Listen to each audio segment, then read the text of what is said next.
Shalom en el nombre de Yeshua, a todo el pueblo de Israel, a todos aquellos que buscan al Redentor de Israel, porque desea que su vida sea redimida, desea salvación para su propia vida.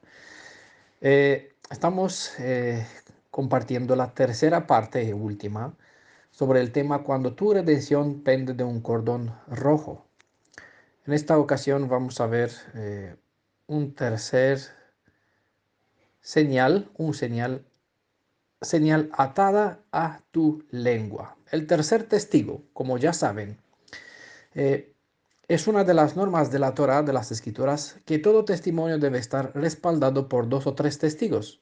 Así que también vamos a observar un tercer caso donde nuevamente el cordón rojo tiene su relevancia. Lean ustedes, les invito a que lean las citas de las Escrituras en número 35:30, Deuteronomio 19:15, Mateo 18:16. Segunda Corintios capítulo 13, verso 1, Primera Timoteo 5, verso 19, Libro de Hebreos capítulo 10, verso 28. Hay citas donde se hace énfasis en tener dos o tres testigos, ningún testimonio. No se puede tener en cuenta si no lleva, sea contra una persona o contra un cierto caso. En este caso, en cuanto a verdades de la fe, al menos debe tener dos o tres testigos, y por esa razón voy a compartir el tercer señal, ¿no?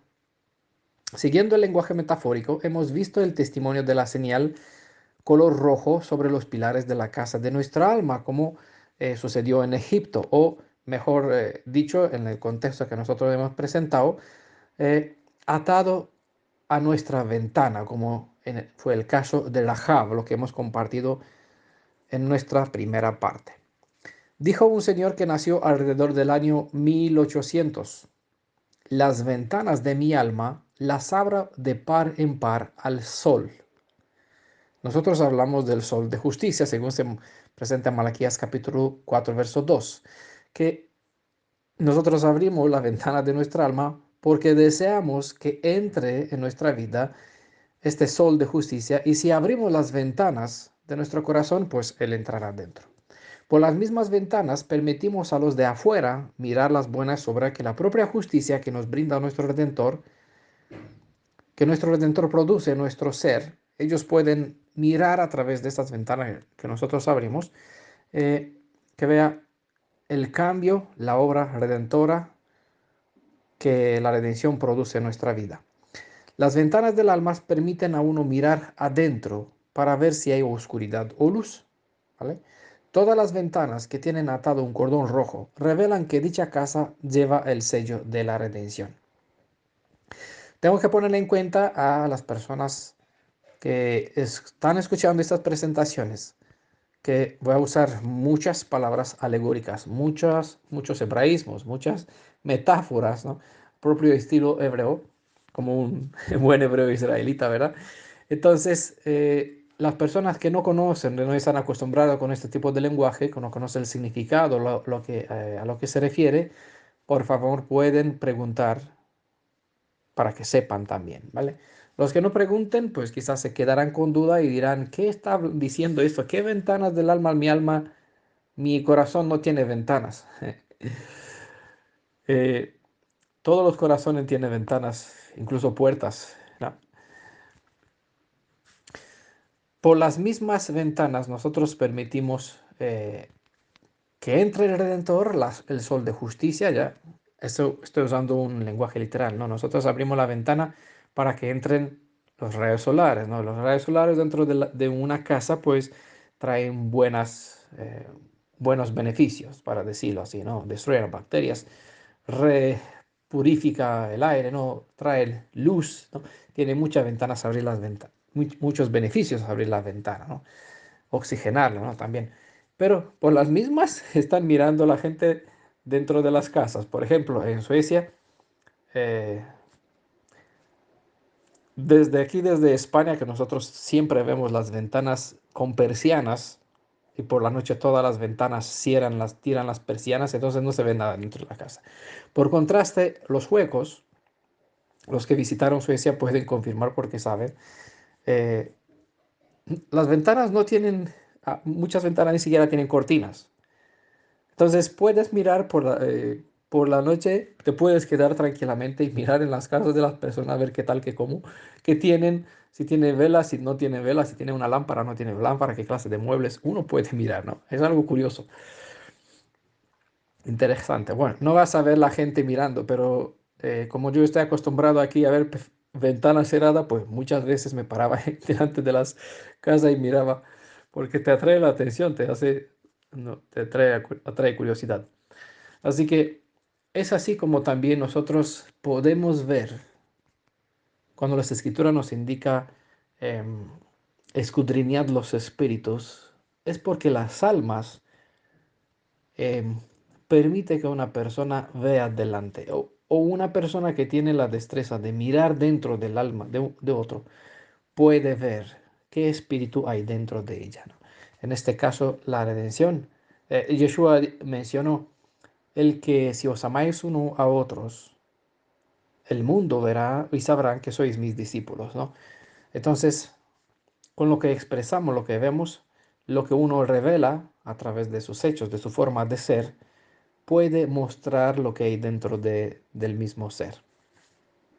También hemos visto que la señal del cordón rojo debe verse sobre nuestras manos, como muestra de o marca del Hijo primogénito, para que aquel que ve cómo oramos, cómo somos, sepa a quién servimos. Según la marca que uno tiene sobre su mano, se sabrá si uno sirve al Elohim viviente o al Elohim de este mundo. Pero hay un tercer testigo que muestra dónde más debe estar esta señal roja. En el propio lenguaje poético hebreo, los redimidos, la suma del pueblo de Israel, creyentes obviamente, son comparados con una novia. El novio es el propio Elohim de Israel, cuyo nombre es Salvador, es Yeshua. Que Israel es la novia y que el Elohim viviente es esposo prometido, les invito a que lean algunas citas como Ezequiel 16, 8, verso 8 al 14, verso 32 al 34, verso 43, verso 59 al 60, 62, verso también. Jeremías capítulo 2, le voy a decir muchas citas. Algunas, no todas, algunas de ellas para que vean y entiendan que la novia es Israel. Nunca se puede usar esta metáfora para una otra iglesia, congregación, pueblo, lo que sea de este mundo, ¿vale? Sino específicamente cuando se habla de las escrituras declara que Israel es la novia, sea que se le atribuye buenas palabras o malas palabras, y que el novio es, o el esposo, que obviamente es prometido, el novio es el Elohim de Israel. Jeremías capítulo 2, verso 2, verso 32, capítulo 3, verso 12 al 14, verso 20 también, capítulo 31 de Jeremías también, verso 32, Isaías capítulo 50, verso 1, capítulo 54, verso 5 hasta el 8, libro de Oseas, capítulo 2, verso 7, verso 15, capítulo 3, verso 1 al 3, capítulo 9, verso 1, Joel, capítulo 1, verso 8. Y les voy a dar algunas citas del Brit Hadashah. Segunda Corintios, capítulo 11, verso 2. Y Apocalipsis, capítulo 19, versos 7 al 9. Capítulo 21, verso 2. Capítulo 22, verso 17. En un relato poético, nuestro Elohim encriptó una tercera revelación sobre cómo se identifica a un servidor suyo. Cuanto mejor entendemos nuestra cultura, mejor identificamos características que describen al siervo o sierva del Elohim de Israel. Antes de citar la cita de nuestro estudio, quiero compartir una cita ilustrativa por su forma como el lenguaje hebreo describe la relación entre el Elohim viviente y el pueblo hebreo. La cita está en Ezequiel capítulo 16, verso 14 y dice, en un cierto contexto, y salió tu renombre entre las naciones. ¿Por qué? Dice, a causa de tu hermosura. ¿Por qué? Porque era perfecta. ¿Y por qué era perfecta Israel? ¿No? Porque las naciones vio la hermosura de Israel y esta hermosura era perfecta. O sea, la misma cita declara, a causa de mi hermosura que yo puse sobre ti. ¿Vale? Dice Adonai Yehovah. No porque Israel tenía algo en sí cuando Elohim lo escogió, sino por lo que él le brindó. El pueblo refleja o debería, o un siervo debe reflejar el estilo, el carácter, las enseñanzas de su instructor, de su maestro. Yeshua, por eso dijo, le cité antes, el mundo verá que fueron mis discípulos si os amáis de la forma como él enseñó a los suyos a amarse, ¿vale? Como uno a sí mismo, hacer ejad, parte de un mismo pueblo. Las siguientes citas describen por qué esta bella, perfecta, llegó a convertirse en una pobre desdichada. Así que les recomiendo que ustedes mismos lean los siguientes versos porque es importante, ¿no? Es importante ver cómo Elohim preparó, adornó, perfeccionó a Israel o cuál era su deseo, su propósito, su plan maestro para con el pueblo de Israel, para que después entiendan por qué razón estamos donde estamos, cómo hemos llegado aquí. ¿Vale? Para saber por qué estamos donde estamos, es importante saber cómo Israel estuvo al principio y cuando entendemos por qué estamos donde estamos, podemos mirar hacia, volver de nuevo a mirar el pasado, como tuvimos que estar para entender cómo vamos a estar, ¿vale? Por un privilegio inmerecido, el que se comprometió con Israel nunca abandonó a su amada, aunque ella actuó como una novia que abandona a su prometido. Israel, porque usamos la alegoría, la metáfora de novia para hablar de Israel, ¿vale? Tengan en cuenta siempre este detalle, este dato. Entonces, Israel abandonó a su prometido, al Elohim de Israel, exactamente como una novia que no guarda su compromiso para con su novio, lo abandona. Pero él se hizo redentor para ella a fin de levantarla del lugar desdichado en cual llegó. Él es quien se encarga de reconquistar el amor de Israel, atrayéndolo con lazo de amor, como es en Isaías, en el libro de Oseas, capítulo 11, verso 4, un libro sobre el cual tenemos intención de seguir capítulo por capítulo. Quería compartir el capítulo 2, pero tuve que presentar primeramente el capítulo 1. En algún momento vamos a seguir con el capítulo 2, porque ese libro describe muy bien todo, mucho más profundo la historia de Israel, la historia de nuestro pueblo, el pasado, el presente y el futuro también está revelado en este libro de Oseas. Entonces, Oseas capítulo 11, verso 4 dice, guié a Israel con mis cuerdas de ternura, o las atrae, los trae, ¿no? Los buscaré atraer de nuevo, reconquistar, con cuerdas de ternura y de amor, con lazos humanos, presenta en otra parte, es decir, que él actuó en otras ediciones, es decir, actuó de una forma como nosotros estamos acostumbrados viendo la relación de amistad, de amor, de noviazgo entre un varón y una muchacha, ¿no? Una chica. Entonces, es así como se presenta así, según la traducción. Aquí, la que yo uso, guié a Israel con mis cuerdas de ternura y de amor. Quité el yugo de su cuello. ¿Cómo llegó a tener un yugo encima? Por eso es importante conocer el pasado, porque si no, no vamos a entender quién es el Redentor, qué está haciendo y para con quién está obrando él, hacia favor de quién. Quité el yugo de su cuello y yo mismo me incliné para alimentarlo. Eso es maravilloso para ver por qué Elohim, quien bajó del cielo para humillarse y ocuparse de un pueblo, de personas, ¿no? De humanos.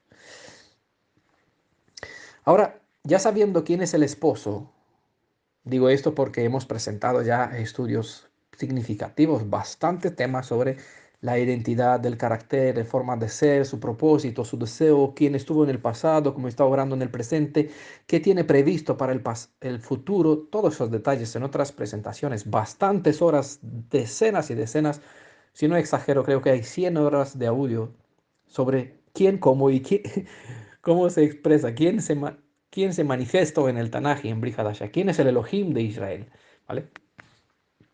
Así que por eso, ya sabiendo quién él es el esposo, y obviamente sabrán las personas que están siguiendo, los que no, pues que se pongan las pilas y que vayan al canal de YouTube de nosotros en Defensa de la Verdad, que vean el estudio por escrito para que conozca todo lo que hemos compartido, ¿vale? Si quieren saber quién es el Elohim de Israel. Sabiendo quién es el esposo y cómo es él como redentor de Israel, podemos fijarnos en cómo era y cómo él obra para que su amada prometida vuelva a reflejar la perfección de la belleza que anteriormente tuvo. ¿Vale? Es una cita importante, lo voy a citar de nuevo. Y salió tu renombre entre las naciones a causa de tu hermosura, porque era perfecta. A causa de tu hermosura que yo puse sobre ti, dice Adonai Jehová, Ezequiel 16, verso 14. Tengamos en cuenta que lo que pasó, pasará, volverá de nuevo. En Apocalipsis 21, cuando lean este Apocalipsis 21, recuerdan esta cita para que entiendan por qué se usan metáforas, alegorías dentro de este libro de revelaciones, porque metáforas se usan en el Tanaj. Si se entienden las metáforas en el Tanaj, vamos a hablar sobre algunas, van a entender qué sentido tienen toda la descripción de hermosura, de perfección, de diamantes, de oro, plata, no, todo, no, plata no aparece allí, es decir, ya para arriba, ¿no? Del oro para arriba, diamantes, perlas preciosas, descrito en el libro de Apocalipsis.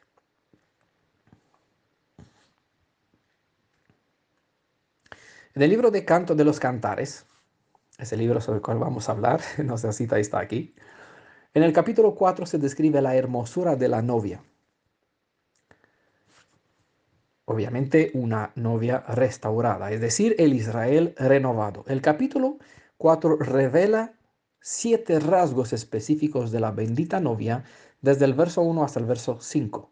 No olviden que el número 7 es el número de la perfección, es decir, algo completo.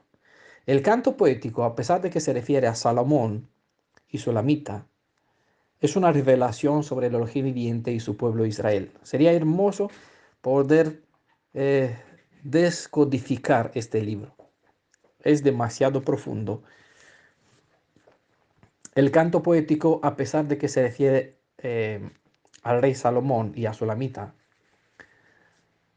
está lleno de metáforas, de un lenguaje propio hebreo que encripta en sí mismo o a través del cual el Elohim nos revela el amor que él tiene hacia su pueblo. Por eso siempre se toma, no siempre, pero en muchos casos se usan realidades que nosotros conocemos, se comparten en forma poética o profética, porque en estas realidades que nosotros conocemos, eh, él puede revelarnos a través del específico lenguaje hebreo eh, quién es su amada, cómo es su amada, qué sucedió con el amor entre ellos, por qué ahora no lo vemos, ¿no?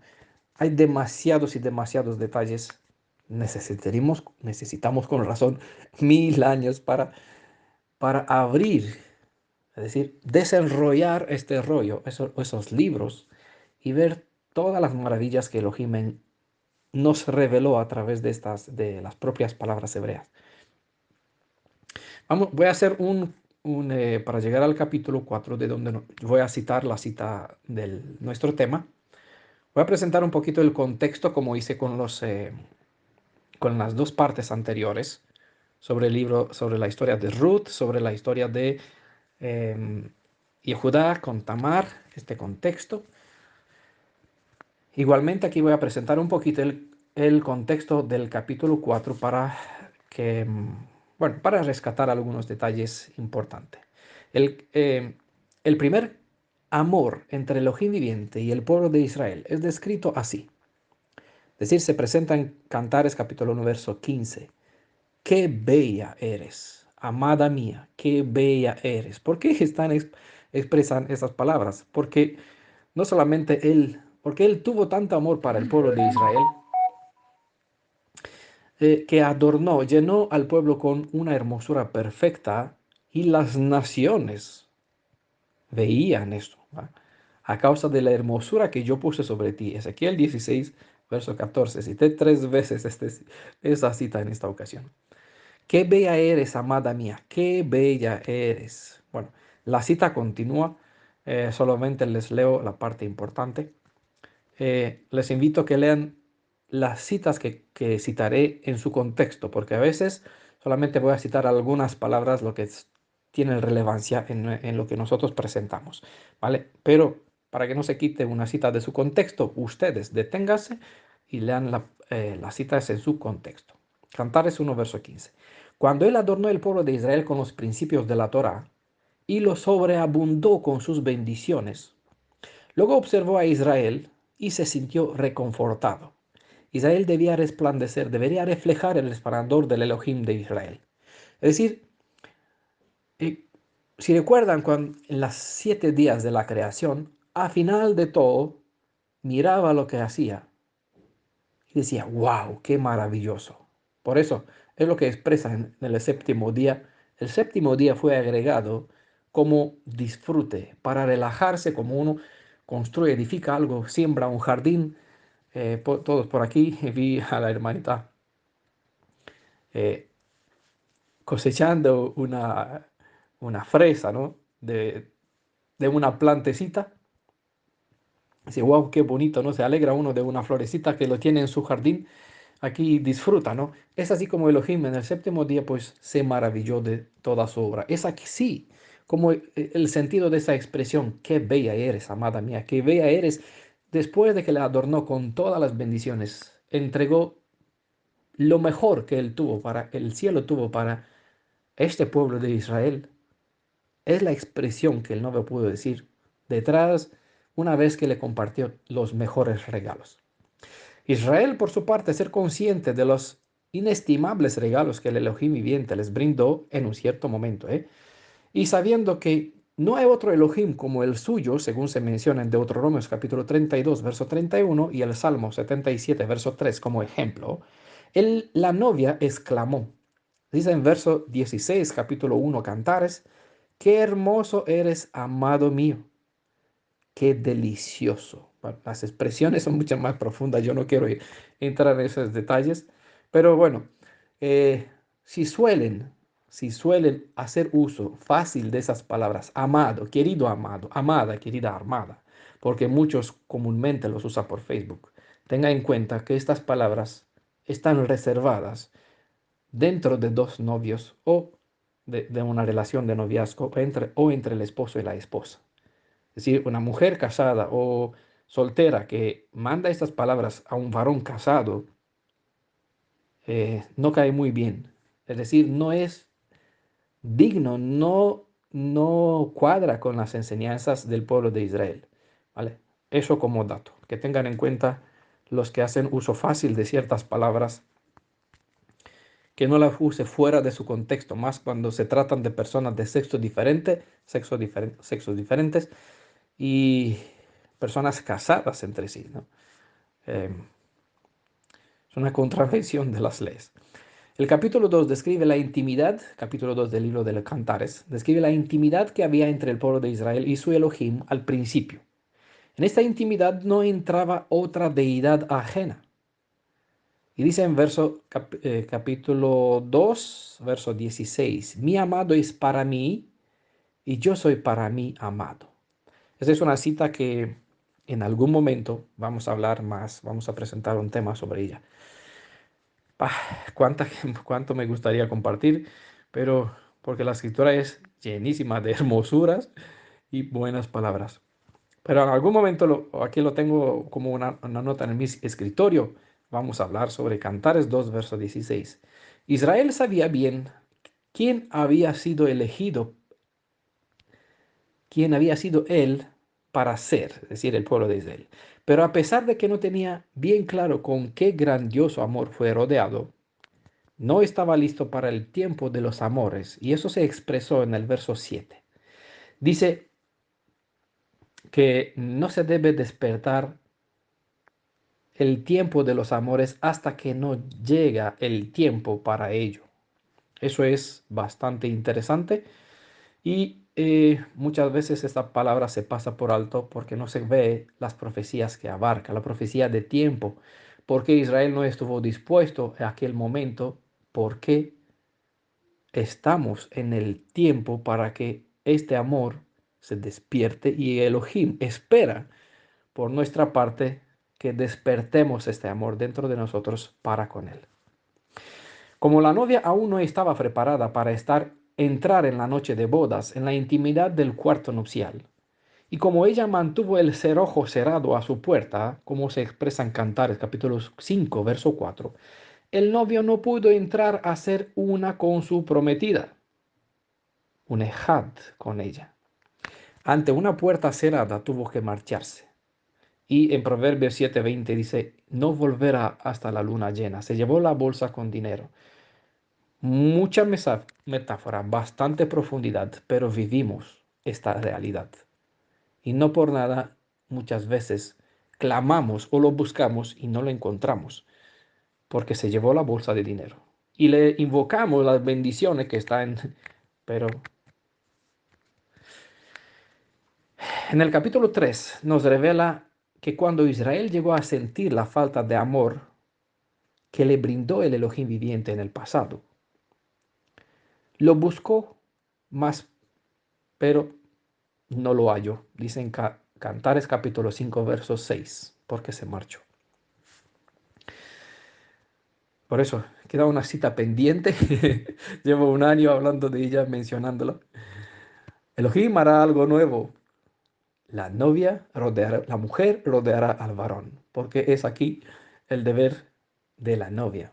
Ahora mismo, porque no hizo sus deberes, no estaba preparada cuando tenía que disfrutar de esta unión del Elohim de Israel con ella. O es la ocasión, la segunda oportunidad. En la luz de esta evidencia, el testigo fiel, es decir, Yeshua, quien es el propio novio, recordó a Israel que tiene delante una segunda oportunidad.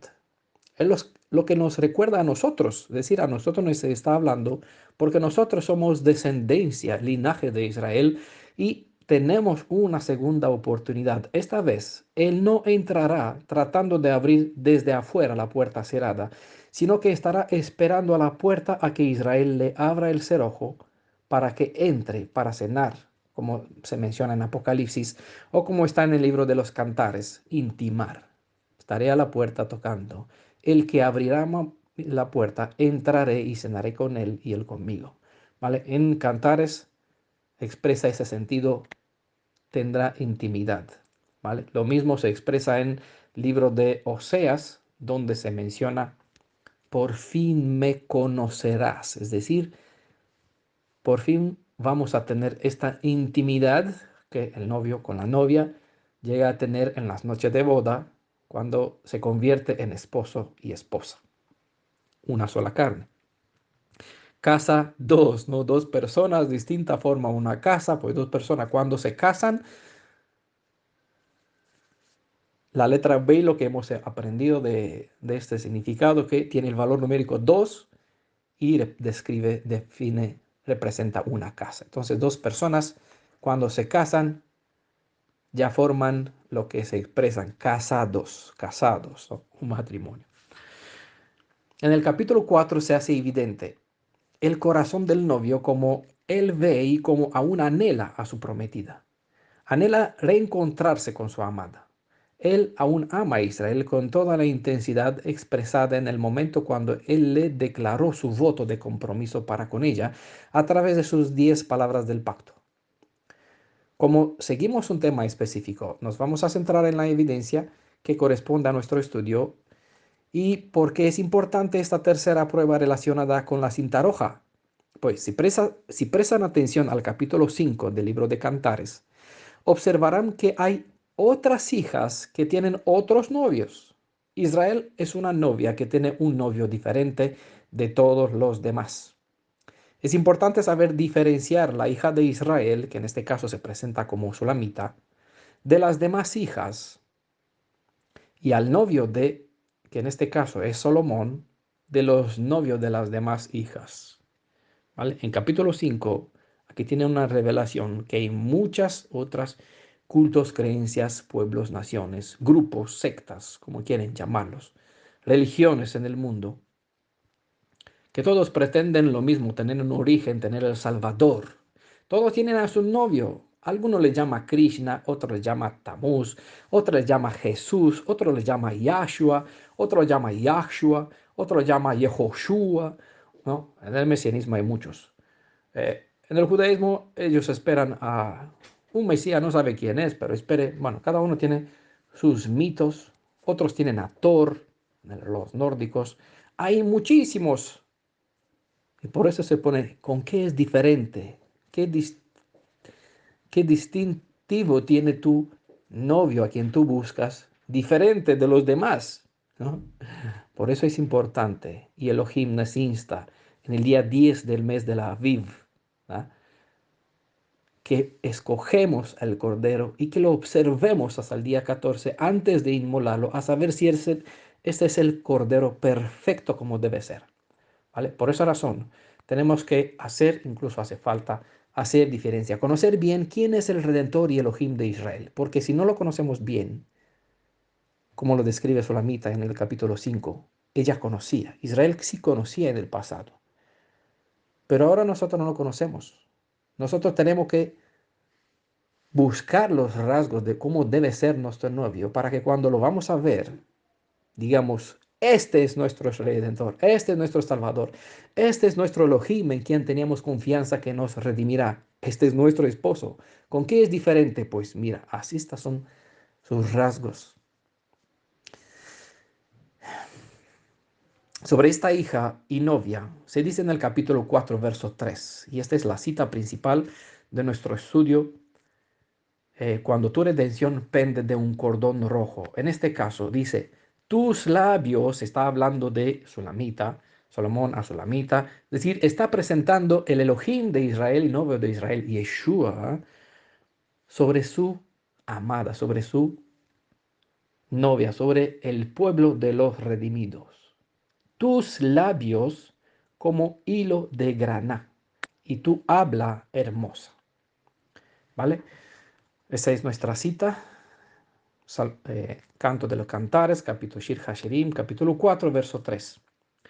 Tus labios como hilo de grana y tu habla hermosa. Literalmente, las palabras del texto indican que los labios de la dicha novia eran brillantemente rojos.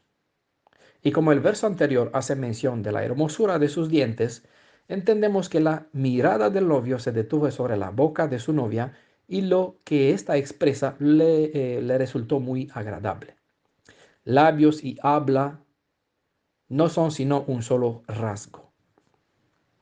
Pero si solo nos limitamos a la manera, a las meras palabras de este texto, no vamos a sorprendernos con lo que esta cita abarca más allá de lo que aparenta.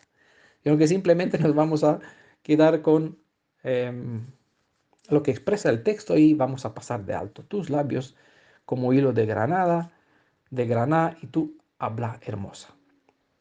En la perspectiva hebrea, hay 4 niveles de entendimiento sobre las citas de las escrituras. Ese sistema de 4 niveles es conocido como pardes.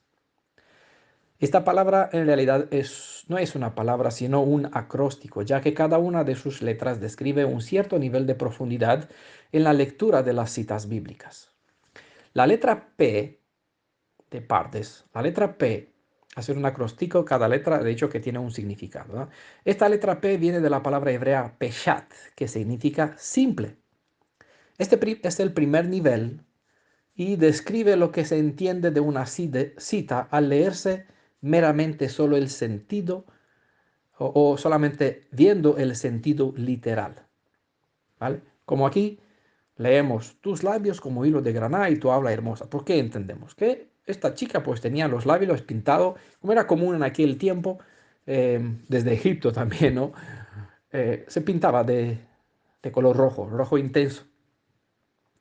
Y bueno, ¿qué hay diferente en eso? ¿Qué hay maravilloso? Porque hoy en mundo la mayoría de las mujeres se pintan igual, ¿no? Que por eso, el primer nivel, el Peshat, nos describe la simplicidad del texto, la lectura literal, ¿vale? No nos dice más. El sentido literal en nuestra cita es que se describe que los labios de la novia eran pintados con rojo y que el hilo fino demarcaba el contorno de sus labios. Es la cinta que menciona, ¿no? O igual se puede decir que tenían los labios finos. Bueno, pero mejor el contorno. La segunda letra de este acróstico Pardes es R. Y esta viene de la palabra hebrea remes, que significa pista. Eso se refiere a que se debe observar el sentido implícito. Este nivel nos determina observar si el lenguaje utilizado en el dicho texto puede referirse a más de lo que revela el sentido literal. Es decir, observar si con usar palabras labios, dientes, boca, el color, se puede referir a algo más que los propios órganos. Eso nos determina buscar otras situaciones donde se hace uso de los mismos para observar en qué contexto se mencionan dichos órganos. Bueno, más adelante les voy a presentar algunas citas que tengan en cuenta donde se hacen uso, otra cita donde se hace uso de las mismas palabras para que observen cómo, en qué contexto se usan. Voy a dar algunas porque hay muchas citas, ¿no? La tercera letra es D, que viene de Pardes, ¿no? La letra D viene de la palabra hebrea derash, que a su vez significa investigar. Este nivel nos determina investigar el sentido alegórico de una dicha expresión a fin de entender qué se desea expresar a través de ella. Y la cuarta letra es S, y esta viene de la palabra hebrea shod. Shod define algo oculto. Este cuarto nivel nos insta a profundizar, es decir, cavar más allá de la superficie para que entendamos el sentido secreto que el Elohim viviente puede que encerró tras ciertas metáforas a fin de que los que buscan la emet, la verdad, con toda su alma, entiendan y los que no buscan la verdad con toda su alma, no entiendan las maravillas de la redención. Total, si las tendrán delante de ellos, las desperdiciarán, no aprovecharían. Ahora, tengan en cuenta que este sistema no funciona en todas las citas. No en todas las citas se puede hacer uso de todos esos niveles. Hay citas que simplemente se puede limitar al primer nivel. Otras citas que pueden tener el nivel 1 y 2 y no el tercero y el cuarto. Es decir, que no tiene profundidad, no hay misterio en ellos. Cuando se dice agua, pues es agua, ¿no? Hay veces cuando se usa el sentido agua y eso tiene más profundidad, ¿no? Pero no en todos los casos, ¿no? No funciona en todos los casos. Siempre hay que tener discernimiento y hacerlo porque si no es fácilmente pasar en interpretaciones, en buscar algo donde no lo hay, ¿no? Lo que se tradujo con labios en realidad es lengua. En hebreo está la palabra safá, tal como se indica en Isaías capítulo 6, verso 7. ¿Vale? Aquí se usa la misma palabra, es que en ese texto es safá y en el Cantares capítulo 4, verso 3, se tradujo con labios, pues en Isaías 7, verso 7, se tradujo con lengua. En la misma palabra, la misma palabra que se tradujo con labios en Cantares 4, verso 3, en Ezequiel 36, verso 3, se escribió Sfat Sharon, Lashon, perdón, que se refiere a la boca como objeto de habladuría. Aunque Safa es labio y Lashon es lengua, los dos términos definen el hablar como el lenguaje humano, como se da el caso en Génesis capítulo 11, verso 1. La expresión labio-lengua se usa ricamente en los escritos hebreos, de modo que de los contextos donde se usa se puede aprender a diferenciar las personas que sirven al Elohim viviente de las personas que sirven o que llevan dentro un espíritu maligno. Les presentaré algunas citas, como les mencioné, para que observen que uno de los sentidos de la palabra hebrea traducida en nuestra cita con labios indica una forma de hablar, porque hay otros sentidos de esa palabra, esa fa, que se refiere a una porción de tierra cerca de un mar, ¿no? Lengua de tierra. Puede ver, por ejemplo, en Salmos 12, verso 3, donde las palabras lengua se usa en el sentido de lisonjear. Igual en Salmos 31, verso 18, con el sentido de mentir. De hablar maldad se usa en Salmo 140, verso 9. O de hablar perversidad se menciona en Proverbios capítulo 4, verso 24. Del mismo modo, los hijos de Elohim soberano usan sus labios, es decir, el hablar, pero sin que haya pecado en su boca, como se menciona en Job capítulo 2, verso 10. ¿Vale? Les presenté porque siempre los labios, la boca, la lengua tienen doble uso. Se puede usar para el mal o para el bien, para maldecir o para bendecir. ¿No? Por eso les presenté algunas citas donde se aparece como mentir, hablar maldad, perversidad, lisonjear, pero también los hijos de Elohim vivientes se puede identificar según su forma de hablar, que en este caso en su boca no tienen pecado. En el libro de Job, capítulo 8, verso 21, también pueden leer que el gozo jubiloso se expresa con los labios, con ellas. Las palabras del que tiene labios puros son escuchados en el cielo cuando de ella sale una oración sin engaño. Se menciona en Salmo 17, verso 1. Y también el que ama la palabra de Elohim la lee con sus labios, obviamente, ¿con qué si no? En Salmos 119, verso 13, se hace mención de este hecho, que los labios pues leen, invocan, ¿no? Pronuncian, leen las palabras de Elohim de Israel. En este caso nosotros hablamos con nuestros labios las cosas maravillosas que él escribió en su palabra. Por contraste con el necio, en la boca del sabio, su lengua hablará palabras con buen sentido. Menciona Proverbios capítulo 14, verso 7 y en capítulo 15, verso 7 también. En Proverbios capítulo 16, verso 13, Proverbios 17, verso 7, se dice que la justicia y la elocuencia caracterizan los labios de los que son llamados a ser cabeza y no la cola, según vimos en la parte anterior, en la parte 2 de este estudio, ¿no? En la descripción hebrea bíblica se nos revela a todo Israel como a una persona con labios sucios. Todos estábamos como el profeta Yeshayahu, es decir, Isaías, eh, ante el Elohim, pero con una habla impura. El cielo usó en Isaías capítulo 6, verso 7, una ilustración de cómo se habrá de purificar los labios de los que se acercan al Elohim viviente a fin de poder invocar su nombre con toda honra. Para alcanzar esta pureza de labios, como se menciona en Sofonías capítulo 3, verso 9, se necesita una obra específica de limpieza que se llama metafóricamente brasa ardiente, ¿vale? Porque Elohim tomó en la visión de Isaías capítulo 6, verso 7, un carbón, una brasa, y tocó con ella los labios del profeta, ¿vale? Es una metáfora, no sucedió en realidad porque se hubiese quemado, ¿no?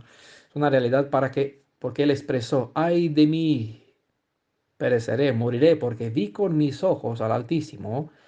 Y en Brija se menciona que lo que él vio dio la maravillosa honra, la kavod del Elohim de Israel, que quien se presenta en Brihadashah es Yeshua. En otro contexto, en otras presentaciones, hice mención de la cita y todo el conjunto, la cita del Brihadashah también. Isaías vio a Yeshua glorificado, para decir. Es lo que dijo él en Juan 17, hablando con su padre, devuélveme la gloria, la honra, el kavod que tenía contigo antes de descender sobre Miriam y convertirse en Ben Adam. Entonces, el pueblo de remanente, el pueblo de Israel, que se dispondrá a ser redimido para poder invocar el nombre con pureza, el nombre del Elohim de Israel, necesita esta obra, como se ilustró a Isaías, que una brasa ardiente purifique sus labios. El asunto abrirá otra puerta a este estudio, pero no va al tema, así que les invito a probar el sistema Pardes para entender esta expresión purificador de labios. ¿Qué tiene que ver? ¿Qué representa esta brasa ardiente?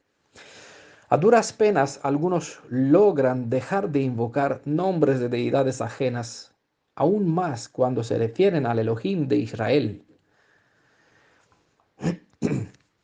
porque les cuesta, la verdad que les cuesta, por eso necesitan una brasa ardiente que obre en su vida para que sus labios puedan purificarse de esos nombres falsos de deidades ajenas que los confunden, que lo usan estos nombres llamando al Elohim de Israel con ellos, como si eso fuera posible. Eso es adulterio, es un mal ante sus ojos. En el hebreo está la palabra midbar, que significa hablar, aunque literalmente describe a un campo abierto. Un campo abierto es mejor ilustración para describir el habla. Jacob, es decir, Santiago, como está traducido en el libro, las ediciones cristianas, comparó la boca o la lengua suelta como un barco sin timón. Una persona que no tiene sobre su boca el sello de la obra redentora vaga por un campo abierto como un barco sin timón sobre las mares. ¿Vale? Metáforas, alegorías. Es decir, una lengua que no ha sido purificada por la justicia del Elohim viviente va a invocar cualquier nombre de deidades ajenas sin pensar que con eso puede ofender al Elohim viviente, y esto porque no se logra comprender que él no comparte su majestuosidad con las deidades cuyos nombres se usan bajo el pensamiento que se trata de una misma deidad. Porque muchos invocan el nombre de la segunda deidad de la triunidad cristiana, pensando que este nombre cristiano es el nombre a través del cual se reveló Yeshua durante este tiempo que él se marchó, llevando su bolsa de dinero lejos de su amada, y su amada lo está buscando, pero no encontró. Encontró a JC, es decir, a Jesús, el dicho Cristo, y cree que este es Yeshua, es el Elohim de Israel. Esta es la tremenda abominación desoladora cuya obra empezó desde el principio de la, de la, esta, desde el principio, desde cuando los discípulos, desde los días de Yeshua, ¿no? Después de los que los discípulos partieron, murieron, esta obra pues empezó a activarse de una forma más fuerte. Hoy está en la plenitud de su desarrollo y ocupa el lugar santo en los corazones de muchos hijos de Israel. Y muchos todavía andan confundidos pensando que esta deidad gentil cristiana, que en realidad no es más que Tamuz, la misma antigua deidad que el pueblo de Israel veneró en el Tanaj en el pasado, en su tiempo de abominación, hoy mismo la invoca, la venera bajo el nombre de Jesús, el dicho Cristo. Y muchos cantan canciones en hebreo, cantan a Yeshua, y porque creen que Yeshua es mismo Jesús, lo traducen usando su nombre de esa deidad pagana. Eso es abominable. Y muchas veces nos cuesta compartir estas hermosas canciones por la traducción pésima, porque se confunde el Elohim de Israel, se regala su honra a una deidad pagana, abominable, desoladora. Ambas, bueno, volvamos a nuestro asunto. Ambas, tanto la lengua como los labios, representan la forma de hablar de la novia. Elohim de Israel está a la espera de que su prometida Israel pueda confesar su arduo amor por su novio. Hay un sacrificio de labio, un auténtico fruto del arrepentimiento que resulte en confesar e invocar justificadamente el nombre del esposo redentor de Israel, según se menciona en el libro de Hebreos capítulo 13, verso 15. Por el hecho que el rey de Israel compara los labios, es decir, la boca de la novia, con un hilo de grana, que es el color escarlata, el color que se saca de este gusano carmesí, nos indica que está dispuesta una obra de purificación del ser interior. Cuando la sangre del cordero perdona, esto implica que también lava la suciedad del pecado que habitó en lo profundo del ser redimido. Este hecho no puede quedar oculto en un alma redimida. Así que esta obra abre la ventana de su casa para que todo lo que desea entrar por la puerta, es decir, Beit Hageulah, por la puerta de la redención, y disfrutar de la misma obra, pueda primeramente avistar las bendiciones de la redención en una vida redimida. ¿Vale? Para que uno pueda entrar, o le voy a decir de otra forma, Israel fue elegido, un pueblo que decía, tu padre era un arameo, ¿no? Un gentil, Abraham, fue llamado Y en su linaje, en el linaje de Israel, Elohim mostró el poder, el potencial de la redención. Lo mostró de esta forma para que las demás naciones puedan ver por la ventana, ¿vale? Una de las consonantes de Yod Hei, Vav Hei, el Hei, es una ventana. Nosotros miramos por la ventana la obra redentora para conocer al Redentor a través de su forma de ser, de su propia obra. Entonces, a mirar estas hermosuras, la perfección de la hermosura que Él puso en Israel, a restaurar este pueblo duro, terco de ser, duro de service, terco, ¿no?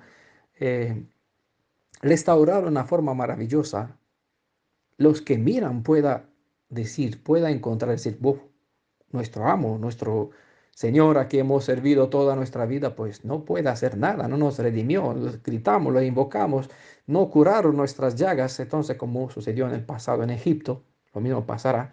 Entonces mirarán la redención en el pueblo, el cambio en el pueblo de Israel, mirarán por la ventana, verán la obra maravillosa y dirán, quiero entrar por la puerta, ¿no? Ese es Beit. La letra Beit es una puerta, ¿no?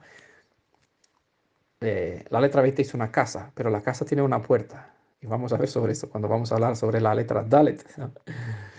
Entonces, al entrar por esta puerta que se presenta a Yeshua también, yo soy la puerta, el que quiere entrar en el redil debería pasar por él. Él es el que da libertad para que uno pueda tener conexión con su papá, ¿no? A través de la redención, el que pasa por esta puerta entra dentro de la casa de la redención. Su alma se dispondrá a la obra de redención para que ésta purifique desde adentro hacia afuera. El mundo, los hijos del enemigo, purifica el exterior para que encanten la vista de los que no saben dónde deben mirar. Entonces, al ver la apariencia, muchos quedan engañados porque no tienen capacidad de mirar adentro, ¿vale? Por eso, un corazón redimido no anda en lo oculto.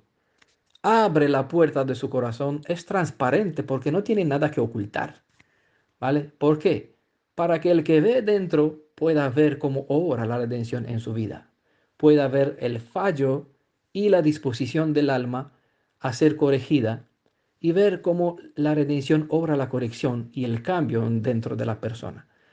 Eso es lo maravilloso porque podemos, como dice en Brit Hadashah, somos una carta abierta, ¿vale? Bueno, seguimos porque aquí no vamos a alcanzar nuestra meta, ¿no? Lo que queremos presentar. Entonces, uno mismo revela, abre la puerta de su alma, mostrando de esta forma de lo que disfruta, de lo que se produjo dentro de sí y para que una persona pueda gozar de la redención, pues primeramente debe avistar las bendiciones de la redención en una vida redimida. Por eso, nosotros somos cartas abiertas. Si la novia lleva de verdad esta señal roja en sus labios, demuestra con sus palabras lo que en verdad cree. Lo que sale de su boca mostrará lo que su corazón abarca o lo que se abarca dentro de su corazón. Por esta verdad dijo Yeshua en Mateo 12, verso 34 al 37. ¿Cómo podéis hablar lo bueno siendo malos? Bueno, eso es un paradojo, no puede ser, ¿no? El que está malo de su corazón saca cosas malas, ¿no? Es lo que dice aquí. Porque de la abundancia del corazón habla la boca. Si dentro está la redención, uno hablará ¿qué? Mostrará que su lengua está sellada con el cordón rojo, con la redención, con la sangre del cordero. El hombre bueno, dijo Yeshua, del buen tesoro del corazón, ¿de dónde? Del corazón saca buenas cosas. Y el hombre malo, del mal tesoro saca malas cosas. Mas yo os digo que de toda palabra ociosa que hablen los hombres, de ella darán cuenta en el día de juicio, porque por tus palabras serás justificado o por tus palabras serás condenado. Entonces, teniendo en cuenta que si el alma de uno está llena de la Torah del Elohim de Israel y que ésta es un resumen de la plenitud de todas las buenas dádivas del cielo, y al tener en cuenta que muchas palabras de las Escrituras en realidad son metáforas llenas de significados, leemos unos detalles más sobre el habla de la novia Israel. Dice en Cantares capítulo 4, verso 11, miel virgen distilan tus labios, esposa mía, miel y leche hay debajo de tu lengua. Obviamente no hay leche debajo de la lengua de nadie. Y nadie es algo que tiene miel, que se tomó una cucharadita de miel, entonces tendrá miel en su boca. No, son metáforas, entiendan este significado, usen este estilo para profundizar, este estilo Pardes, para investigar, si quieren profundizar más en estos misterios, en estas metáforas, en estas maravillas a través de cual Elohim describe cómo va a ser, cómo tenía que estar y cómo va a ser Israel. Salmos 37, verso 30. La boca del justo profiere sabiduría y su lengua, ¿qué hablará? Si uno es justo, porque vimos en el Salmo 119, hoy en el grupo compartimos un poquito, ¿no? En breve. Eh, la boca del justo es justo porque entendió las leyes de la Torah, porque dispuso su alma para que Elohim le dé entendimiento. Y si uno está justificado porque sus obras están justificadas por lo que la Torah enseña, claramente que eso lo hará sabio. ¿Y qué hablará su lengua? Pues hablará rectitud, ¿no?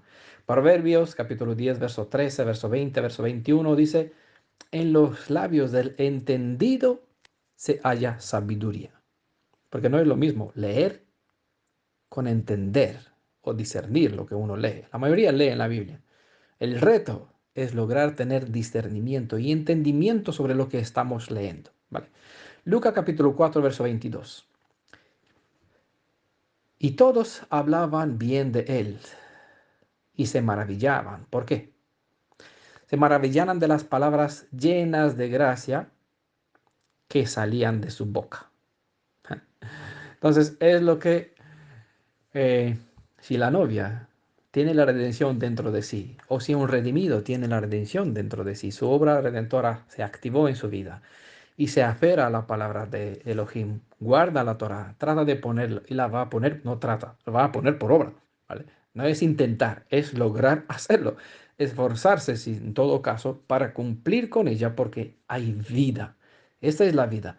Y entonces, cuando eso sucede, en su forma de hablar de uno va a sacar de su corazón que lo que abarcó, lo que ubicó aquí dentro. Palabra santa, palabra buena, palabra de gracia, palabra de misericordia y de justicia. Efesios 4, verso 29. No salga de vuestra boca ninguna palabra mala, sino solo lo que sea buena para edificación. Es por esa razón que este grupo es una escuela de estudio, un grupo de investigación, y en ese sentido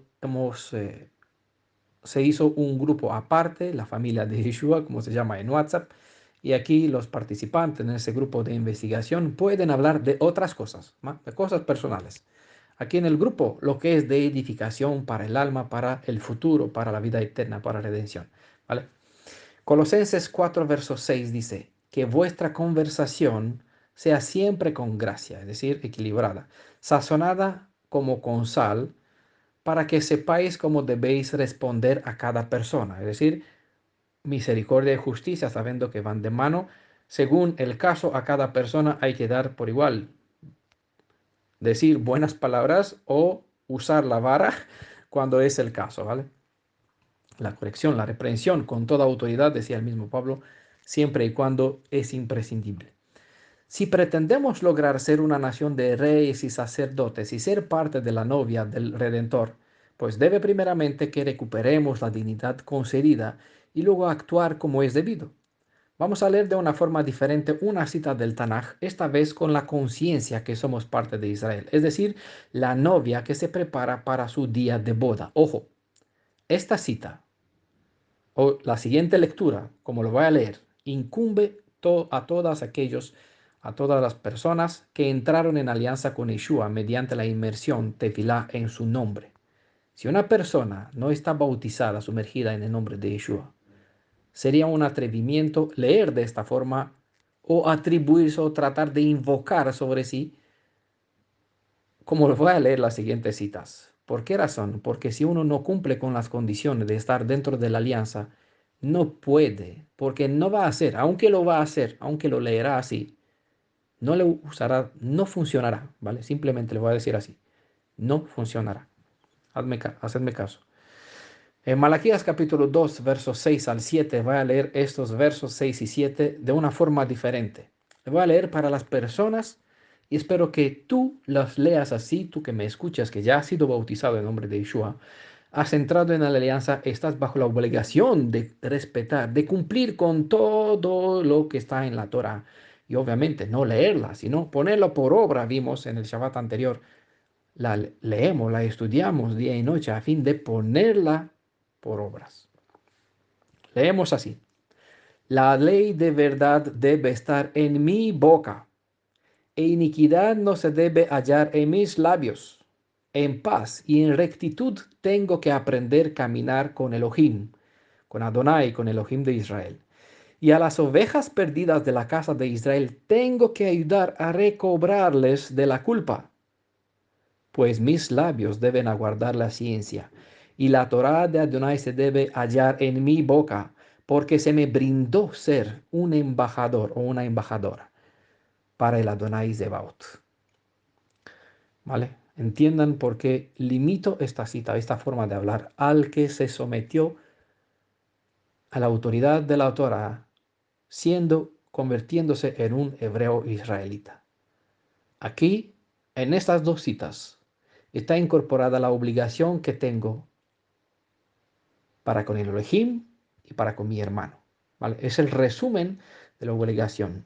¿Por qué? Porque la obra de redención es restaurar mi identidad, convertirme en, no en autoridad, sino en una persona que tiene el dominio propio, la dignidad de real, la dignidad sacerdotal, ¿no? La potestad, la posición, la postura que él encomendó al rey de Israel, al levita, al sacerdote en Israel, ¿vale? Es lo que Adán tuvo al principio. Es lo que representa, refleja imagen y semejanza del Elohim de Israel, ¿vale? Entiendan, esta cita es muy hermosa. Aplíquenla a ustedes. Y los que no han entrado en la alianza, porque se espabilen, que se busquen el tiempo y el contexto y que entre mientras pueden en alianza con el Elohim de Israel. A través de estas tres historias, tres ilustraciones que hemos investigado en estas tres partes de esas presentaciones, pueden comprender por qué la Torá instruye en una triple obra en Deuteronomio capítulo 6, verso 8 a 9. Léalo ustedes. Yo solamente voy a hacer un resumen de esas tres factores mencionados en Deuteronomio 6, capítulo 6, verso 8 al 9. Primero, que pongamos sus instrucciones sobre los pilares de nuestra casa. Y esto no se refiere o nuestras ventanas, en este caso. No se refiere a poner mesuzas en las pilares de las puertas, menos en los del baño. La puerta de los dormitorios, de la entrada de la casa. No es eso, sino los pilares de nuestra fe. Segundo, sobre nuestras manos, ¿vale? La señal, lo que presentamos en la segunda parte, nuestro tema. Deuteronomio 6, 8, 9 dice, sobre nuestras manos. Y el tercer factor, tercer punto, sobre nuestras mentes, indica en las escrituras. Es decir, no hay que poner tefilot, sobre enrollar una cuerda alrededor de nuestras manos, como hace el judaísmo. Ni poner un cuero, un libro, un shefer encima de nuestra cabeza como símbolo de que nosotros ponemos sobre nuestras mentes lo que dicen de Deuteronomio. No, para nada. Eso es pintar el exterior, adornar el exterior, engañar como si eso fuera Elohim. Eso quiere Elohim, que aparentamos ser buenas personas, que tenemos sobre nuestras manos un simbolito que recuerde, el libro de la Torá, y que acabamos esta cuerda sobre la palma de la mano, convirtiendo así en una letra Shin como recordatorio del Shefer, del libro de la Torá. Sobre nuestras manos, sobre nuestras mentes. ¿Por qué sobre nuestra mente? ¿Qué tiene eso que ver con la lengua que nosotros hemos dicho? Porque la Torá tenemos, eh, si la Torá la tenemos en la mente, Torá hablará nuestra lengua. Y como consecuencia, con razón nuestra habla será hermosa, como dice en Cantares capítulo 4, verso 3, ¿vale? Con lo que tenemos dentro, nosotros sacamos fuera, es lo que hablamos. Esto es tenerlo dentro de nuestra mente. ¿Por qué en la mente? Si tenemos que sacarlo del corazón, porque en el corazón se resumen o desde el corazón saca lo que nosotros hemos atesorado, ¿vale? Pero ¿cómo logramos atesorar eso? Porque la fe viene por el oído y el oído de la palabra. Entonces, nosotros leemos con la mente y aquí se ubica toda la información, se razona, se procesa, es el laboratorio que desmenuza y lo abarca dentro del corazón. Entonces, cuando tenemos que abrir la boca, lo que nuestra mente procesó y se ubicó en el corazón, desde aquí sacamos. ¿Vale?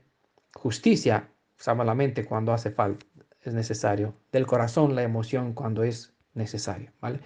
Y la boca, la habla, será hermosa, justa cuando habla es necesario y amistosa, amorosa cuando también es necesario, ¿verdad?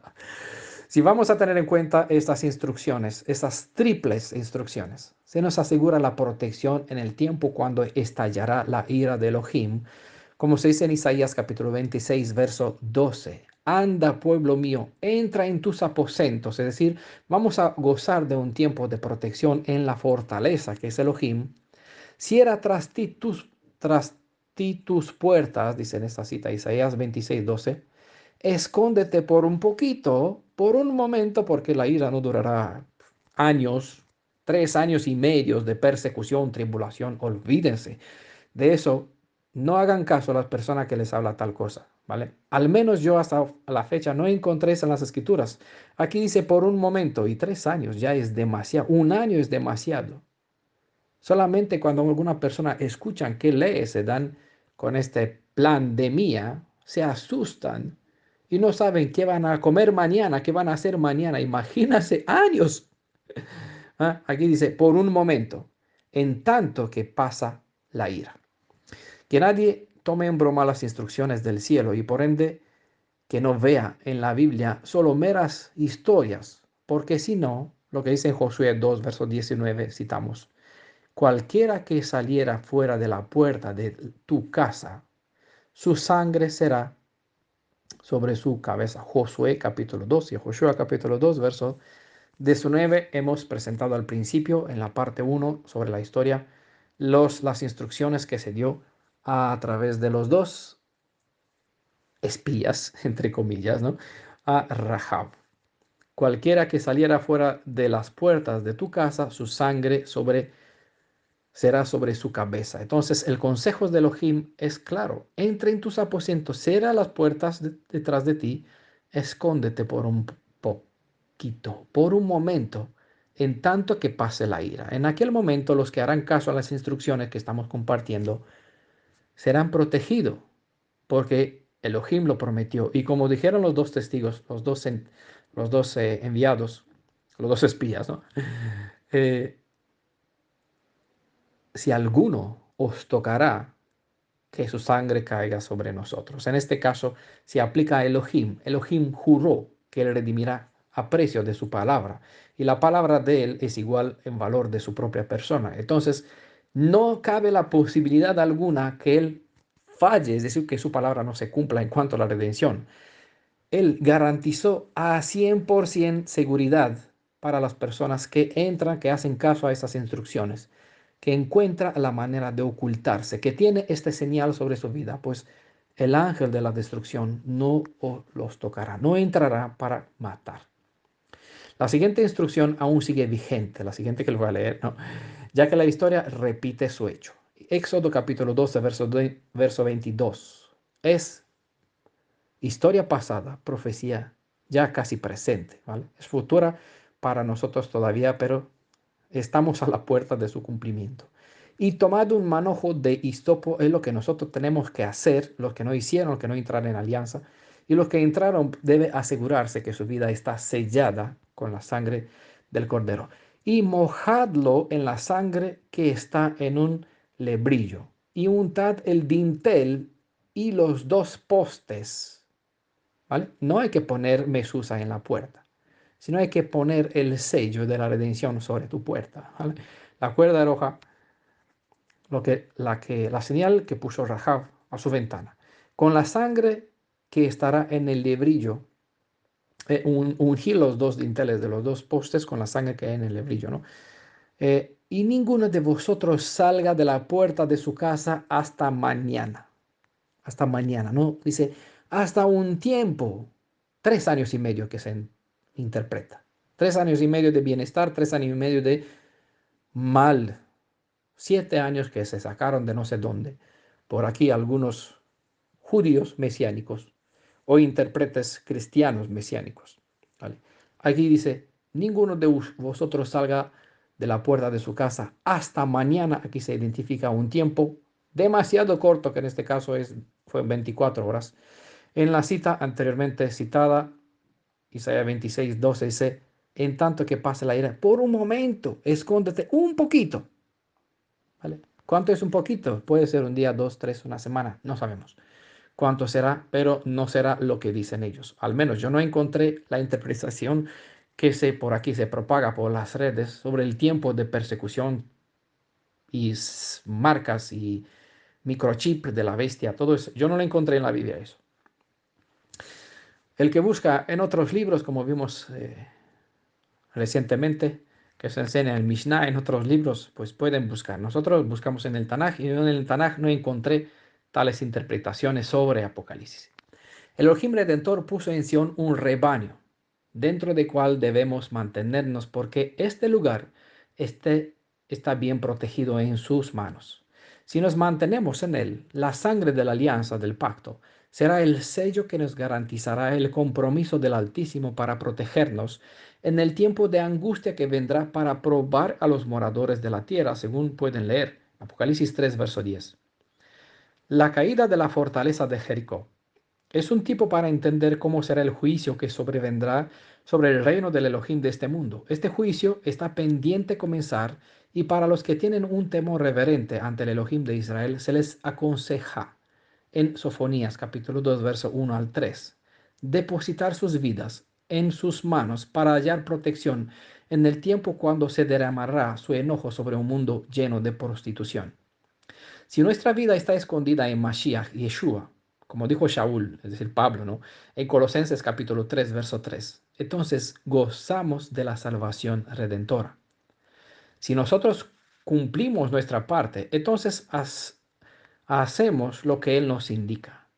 Este libro de la Torá no se apartará ¿de dónde? De tu boca, sino que meditarás en él día y noche. ¿Para qué?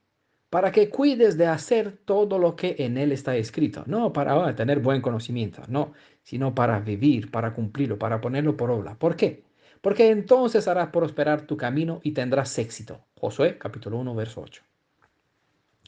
Y si nosotros cumplimos con nuestra tarea, Él hará lo que a Él le corresponde. En cuanto a mí, dice Adonai, este es mi pacto con ellos, es lo que Él nos promete. Mi espíritu que está sobre ti, mi espíritu que está sobre ti y mis palabras que he puesto en tu, ¿dónde? En tu boca. No se apartarán de tu boca. Esa es la promesa maravillosa que Él nos dio una palabra en Israel. No se apartará de Israel esta palabra. El mensaje de las buenas nuevas, Él lo encomendó en las manos de Israel para todas las naciones. Y Él prometió que no se apartara de Israel para que se vaya a elegir un otro pueblo y que otro pueblo nos hable de su fe en un Israel espiritual.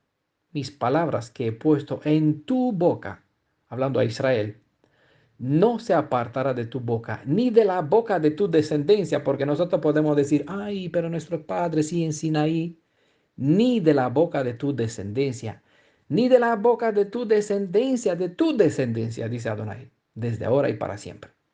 ¿Vale? Una cita maravillosa, Isaías 59, verso 21. Así que, como dice Pablo, a nosotros nos alcanzó esta promesa y nosotros somos este linaje descendiente a quien Elohim nos prometió que en nuestra boca, la de nuestros padres, de nuestros padres, de nuestros padres, de nuestros padres, ¿no? Estará y está la palabra de nuestro Elohim en nuestra boca. Es así, ese es el sello de la cuerda roja que tiene la marca distintiva, aquel hebreo israelita en cuya alma obró la redención. Este abre la puerta para que los demás vean este cambio, esta obra, y que pueda entrar por la puerta de la redención a disfrutar de la misma obra en ellos mismos. Termino con una cita de Shaul que recuerda la promesa del Elohim de Israel para con su pueblo y a su vez nos infunde esperanza para nosotros. ¿Qué dice? Cerca de ti está la palabra, en tu boca y en tu corazón, dice. Es decir, la palabra de fe que predicamos. ¿Qué es lo que predicamos nosotros? La Beshorah Hatava, las buenas nuevas de la redención sobre el día cuando Yeshua volverá como Goel a cumplir con sus promesas. Esta palabra vimos que Elohim prometió que no se apartará de nosotros. ¿Y estará donde? En tu boca y en tu corazón. Si lo tenemos dentro del corazón, es de aquí de donde nosotros qué estamos haciendo. Lo que ustedes están escuchando. La palabra de la fe que predicamos. Esta marca, esta señal, es un testigo, son testigos de, de esta promesa que Elohim dejó en las bocas de todos los hebreos israelitas para que puedan obrar dentro de ellos y que puedan también convertirse en obra para otros. Así que espero que esos tres marcas, tres señales, esas presentaciones ha sido de gran bendición para tu vida, a fin de que dejas, que pongas a tu vida estos recordatorios, estos señales, ¿no? Para que Elohim se acuerde de ti cuando mandará su juicio sobre Jericó, es decir, sobre este mundo lleno de prostitución, lleno de adulterio, lleno de maldad, ¿no? Entonces, Elohim, para que pueda abrir la puerta a la tierra de los redimidos, prometida a los redimidos, pues debe destruir primeramente Jericó. Todos los que se identifican con Rahab, todos los redimidos que fueron rescatados como carbones, como trozos de madera quemados, pero no quemados de todo, sino que todavía humeantes, ¿no? Como dijo en el libro de Zacarías hacia Josué, no es este un trozo rescatado, sacado del fuego, todavía no está quemado, todavía está humeando, pero no está quemado. Yo lo rescaté. Eso somos nosotros como Rahab. Debemos tener la marca de la redención a nuestra ventana. Debemos mostrarlo sobre nuestras manos. Si fuimos redimidos, debemos obrar como tal. Y debemos trabajar a favor de los demás, mostrando en nuestra vida, a través de nuestra alma, el mensaje de la buena nueva hacia todos los demás. Es obligación. Si tú ya gozas de la redención, aplícate bien, lee bien Malaquías 2, 6, 7, que está hablando sobre ti. Obre como tal, pues mis labios deben guardar la ciencia y la Torá de Adonai debe hallarse en mi boca porque me brindó ser embajador. Es decir, nos mandó, de hecho, es un encargo, es una bendición trabajar para Él buscando las ovejas perdidas de la casa de Israel. ¿Vale? Así que espero todos que juntamos fuerzas para completar y buscar a nuestros hermanos y sembrar esa semilla para que los gentiles puedan ver, porque las naciones puedan ver lo que Elohim brindó a Israel. Qué buena es, qué pueblo tan bendito como tú hay. Ninguna otra nación recibió leyes tan justas. ¿Y por qué lo recibimos? Para poder mostrar la bendición que Elohim tiene para ellos también. Que vean en nosotros su obra y que ellos puedan ser transformados también. Pues trabajemos con Él para la redención de todos cuantos están dispuestas. Y recuerden, Apocalipsis 22, verso 17 creo que es el esposo y la esposa, el espíritu, quien es el esposo. Se menciona en Apocalipsis 1 al 3, el espíritu, de hecho es Yeshua, él es el Ruach vivificante, y la esposa, quien es Israel, claman a sus hijos, ven. Y cuando ellos ven, a su debido tiempo deben decir también, todo el que escucha, es decir, esas son las buenas nuevas que se comparten a todos sin excepción. Primeramente es llamado el hebreo israelita. Después, todos los hebreos israelitas ya redimidos deben clamar a todos quien sea, vengan, pueden beber libremente, gratuitamente, vengan y beban. Se les disponen y con ese sentido, con ese propósito, estamos compartiendo, invirtiendo nuestro tiempo, nuestra vida, nuestra energía para compartir esas buenas nuevas, esta puerta abierta hacia todos los demás. El que escucha, que venga y que beba, que disfruta en el nombre de Yeshua, para la honra de su Padre, para la bendición y la restauración de esta esposa, para que ella se adorne, esté lista a presentarse delante de Yeshua, para que Él pueda presentarla delante de su Padre y que Él, el Padre de nuestro Padre, dé el visto bueno a esta boda, ¿vale? Y por fin que podamos entrar en la eternidad para gozar eternamente. Bendiciones, Beshem Yeshua a todos los que nos escucharon, todos que nos acompañen en la que presentamos en el nombre de Yeshua para la honra de su Padre. Shalom a todos.